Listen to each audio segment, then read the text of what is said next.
السلام علیکم ورحمۃ اللہ وبرکاتہ۔ محترم سامعین،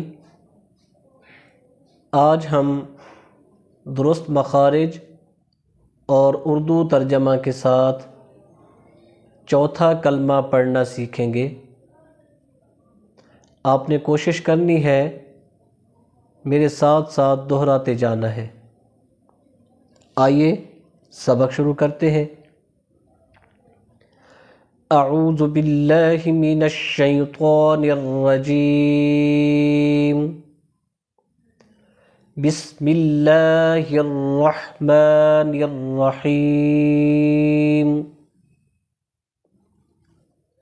چہارم کلمہ توحید۔ توحید کا معنی ہوتا ہے اللہ تعالی کو ایک ماننا۔ لا الہ الا اللہ پڑھ لیجئے۔ وحدہ لا شریک لہ، لہ الملک ولہ الحمد، یحیی ویمیت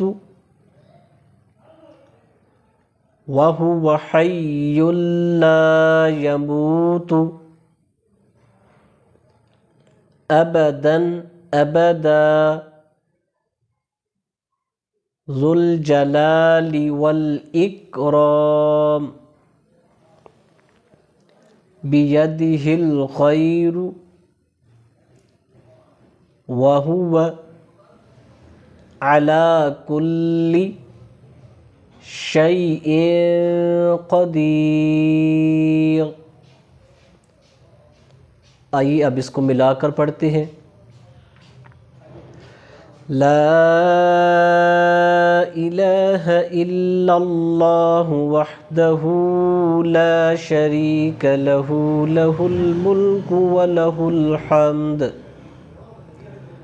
یحیی ویمیت وہو حی لا یموت، ابدا ابدا، ذو الجلال والاکرام، بیدہ الخیر وہو علی کل شیء قدیر۔ آئیے اب اس کا ترجمہ کر لیتے ہیں۔ لا الہ الا اللہ، اللہ کے سوا کوئی معبود نہیں۔ وحدہ لا شریک لہ، وہ اکیلا ہے، اس کا کوئی شریک نہیں۔ لہ الملک، اسی کے لیے بادشاہی ہے۔ ولہ الحمد، اور اسی کے لیے ساری خوبیاں۔ یحیی ویمیت، وہ زندہ کرتا اور مارتا ہے۔ وہو حی لا یموت، ابدا ابدا،